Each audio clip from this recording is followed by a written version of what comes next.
internationally, I think the Chinese are hunkering down because they want an end to this ridiculous trade war. And I don't think they're looking for a warmer relationship with us. I think they and the Russians both would like a more predictable relationship with us. They would like to know who to talk to, who's authoritative, who speaks for the administration. If we're going to be enemies, can we at least be enemies in some way that is clearly understood, rather than these, oh, President Xi's a great guy, but the Chinese screwed us, but the China's responsible for the virus and they're going to pay, but I love the Chinese.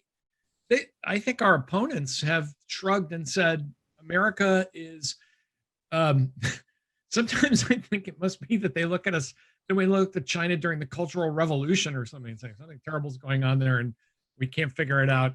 Um, but of course, we are, as the Canadians always say, it's like sleeping next to an elephant. We roll over and people get crushed. I think our opponents in particular, I think the Russians have been interesting. Two really positive things have happened that have surprised me. One is that the Russians seem to have taken seriously the idea that a full-on assault against our electoral system 2 times in a row was not a good idea. I am surprised at how smoothly the election went. Now, I think some of that, maybe I'm being too optimistic. This could be credit to the NSA and the CIA and a lot of other people who may have forestalled some terrible attacks. But I think if the Russians had really wanted to put on a full court press, we would have seen more of it. I also think that the initial reactions from people like Putin, I think our enemies couldn't believe that Donald Trump was president either. And they're almost now kind of prepping themselves for returning to a more normal competitor, frenemy relationship with the United States.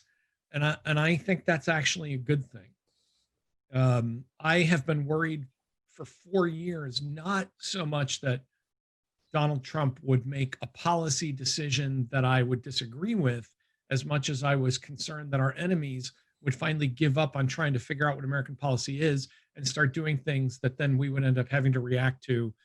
And we would be in a kind of a 1914 situation rather than a, Cold War or 1962 situation. So, so far, I think, everybody's getting used to the idea, at least, knock on wood. This is partly my partisan inclinations talking, but I think everybody is getting used to the idea that this past 48 months was just a bizarre interregnum in American life. And I think even our enemies want to get back to something more like a cooperative and predictable relationship, even if we don't agree about